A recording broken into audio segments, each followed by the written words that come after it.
आज की वीडियो में मैं आप लोगों के साथ में शेयर करने वाली हूँ, जो भी व्यक्ति पशुपति व्रत करता है उसे शाम के समय जब हम पूजन करते हैं तो दो बातों का ध्यान अवश्य रूप से रखना चाहिए।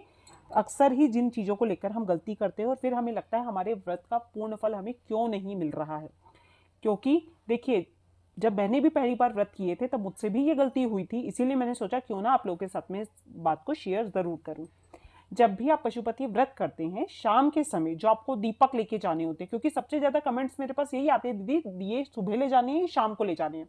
तो देखिए, एक दीपक आप आटे या मिट्टी का सुबह पूजा के लिए ले जा सकते हो और अक्सर मैं फोटो भी शेयर करती हूँ, क्योंकि मैं मेरे हस्बैंड हम लोग बहुत बार पशुपति व्रत कर चुके हैं, तो मैं अक्सर इसीलिए फोटो शेयर करती हूँ आपके साथ में। शाम के समय आपको 6 दीपक ले जाने हैं। चाहे देखिए, आपकी इच्छा है, आपको आटे के दिए बनाने हैं आप आटे के बनाइए, आपको मिट्टी के दिए बनाने हैं आप मिट्टी के दिए बनाइए। ठीक है, दियों को वापस से रीयूज नहीं किया जाता है, एक ही बार दिए आपको प्रयोग में लाने होते हैं, तो आप आटे मिट्टी कोई से भी बना सकते हो। उसमें गोल बाती हमें लगानी होती है। 6 दीपक हमें देसी घी के तैयार करने होते हैं।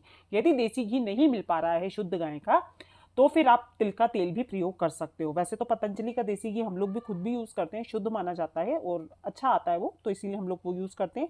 आपको जो उपलब्ध हो जाए वो यूज़ कर लीजिएगा। थाली में आप देख ही रहे होगे, ये मेरे हस्बैंड की थाली है जो मैं शाम को लगा के उन्हें पशुपति व्रत रहता है तब देती हूँ। ठीक है, 6 दीपक आप अपनी थाली के अंदर रखकर लेकर जाएंगे।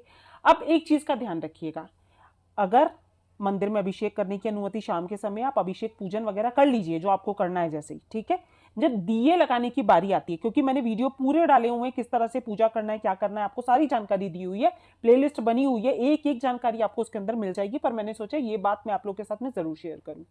तो जब आप दीपक लगाएंगे, ठीक है, 6 के 6 दीपक अपनी थाली से उतारिएगा जरूर।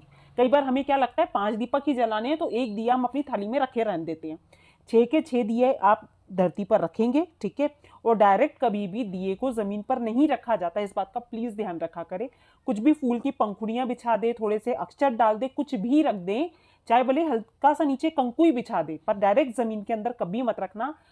इस दीपक का पूरा फल आपको कभी भी नहीं जाएगा, क्योंकि वो धरती माता को आघात पहुंचाने के साथ साथ दीपक का पूर्ण फल धरती के अंदर ही समाहित हो जाता है और आधा भाग देवराज इंद्र को चला जाता है। ठीक है, तो इस तरह से दीपक जब आप रखेंगे नीचे कुछ रख दीजिएगा। ठीक है, 6 के 6 दीपक उतार लीजिएगा, एक दिए को साइड में रख लीजिएगा, क्योंकि भूल वंश सबसे ज्यादा कमेंट मेरे पास यही आते हैं, दीदी 5 दीपक जलाने के साथ साथ हमने छठा दीपक भी जला दिया, तो उस एक दीपक को आप अलग रख लीजिएगा। ठीक है, मैं हमेशा हस्बैंड को यही बोलती हूँ, भूल से आप ना जला दें, इसलिए अलग कर लीजिए।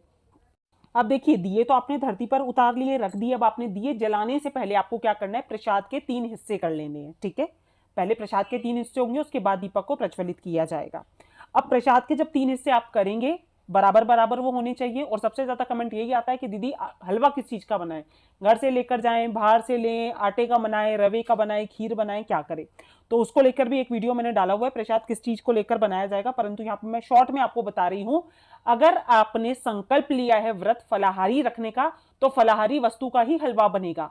जैसे कि मान लीजिए आपने फलाहारी व्रत का संकल्प लिया, तो हलवे में आप जैसे जो भी अपना मूर्धन आता है, मूर्धन की खीर आप बना सकते हो। ठीक है, सिंघाड़े के आटे का हलवा बना सकते हो। अगर आपने अनाज पे संकल्प लिया है कि मैं अन्न ग्रहण करूंगी शाम के समय में, तो आप हलवा भी फिर रवे का, आटे का, इन चीजों का बना सकते हो, कोई मनाही नहीं है उसके अंदर।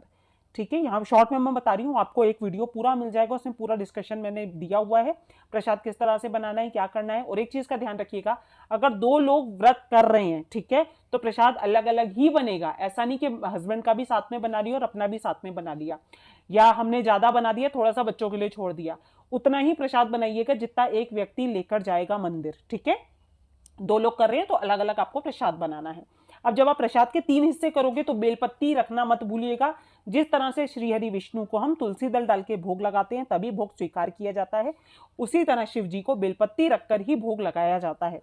तो बेलपत्ती भगवान के भोग में जरूर रखिए। 3 बेलपत्ती है तो तीनों में रखिए, और यदि आपके पास 2 बेलपत्ती है तो जो भगवान को अर्पित कर रहे हैं उसमें जरूर रख दीजिएगा। हाथ में जल लेकर 3 बार मनस जरूर दीजिएगा। हमेशा भगवान को जब भी भोग लगाते हैं तो जल से 3 बार मनसा जाता है। ठीक है, ये सारी चीजें देखिए छोटी छोटी है, इस पर भी मैं डिटेल वीडियो बनाऊंगी। जब भी हम पूजा करते हैं, भोग लगाने के क्या नियम होते हैं, कैसे पूजा का नियम होता है, वो सारी चीजें देखिए होती हैं। जितना कर पाओ उतना करने की कोशिश आप जरूर करो। ठीक है, तो आपने जल से मनस दिया, इसके बाद में अब आप दीपक प्रज्वलित करोगे। ठीक है, और अपना जो आपने भोग खुद ग्रहण करना है उसे कभी भी शिवलिंग से छुआया नहीं जाता। अक्सर मैं मंदिर में देखती हूँ बहुत सारी लेडीज करती हैं गलतियां, पहले मैं भी करती थी, अपना भोग भी शिवलिंग से छुआ लेती थी। तो भोग कोई सा भी आप शिवलिंग से ना छुआएं, उनके सामने 3 भाग करके बस रख दें, एक भाग दोबारा उठा के अपनी थाली में रख लीजिएगा। और एक दीपक, जब आप सारे दीपक प्रज्वलित कर दें, एक दीपक उठाकर अपनी थाली में वापस से रख लीजिएगा। दीपक प्रज्वलित करने के बाद में एक दीपक रखेंगे, प्रसाद रखकर अपने घर को वापस आ जाना है। और घर में प्रवेश करते समय, ठीक है, करने के पहले जो आपका राइट हैंड पड़ता है, सीधा हाथ जिस जहां पर भी पड़ता है, अपने घर के मुख्य द्वार पर बैठकर नीचे कुछ भी चावल अक्षत रखने के बाद आपको दिया रखना है, ठीक है। और दिए को प्रज्वलित कर दीजिएगा अपना नाम और अपनी मनोकामना बोलते हुए, फिर उसके बाद अपना सीधा पैर घर में रखकर प्रवेश कर लेना है। ये 2 नियम विशेष होते हैं जो आपको ध्यान रखने होते हैं शाम की पूजा में। अब कुछ कमेंट्स मेरे पास ये थे कि दीदी हमारे यहाँ पर मंदिर जल्दी बंद हो जाता है, तब हमें क्या करना है, शाम को पूरा विधि विधान से पूजन करें या ना करें। देखिए, मेरे हस्बैंड के लिए जब मैं थाली लगाती हूँ तो वापस से सारी चीजें नहीं रखती, क्योंकि मंदिर में भीड़ बहुत ज्यादा होती है। तो सिर्फ शाम की पूजा में दिए और प्रसाद ले जाने का ही ज्यादा महत्व होता है। तो आप चाहें तो पूजन सामग्री ले जाएं, चाहे तो सिर्फ दीपक और प्रसाद रखकर ले जा सकते हो, ठीक है। और यदि मंदिर बंद हो जाता है, ठीक है, समझिएगा, प्रसाद के 2 हिस्से करके वहीं पर रखकर आ जाइएगा और दिए भी मंदिर के बाहर ही लगाकर आ जाइएगा। कोई बहुत ज्यादा इसमें ऐसा नहीं है, आप मंदिर तक पहुंच गए ना, भगवान ने आपकी पूजा को स्वीकार कर लिया है। तो सबसे ज्यादा कमेंट्स मेरे पास यही थे कि दीदी शाम के समय पूजा नहीं करने देते और कई बार हमारा मंदिर बंद हो जाता है, तब हमें क्या करना चाहिए। तो सिर्फ आपका काम है दिए लगाना, 2 भाग प्रसाद के भगवान के सामने रखकर आना। तो इस तरह से आप व्रत को कर सकते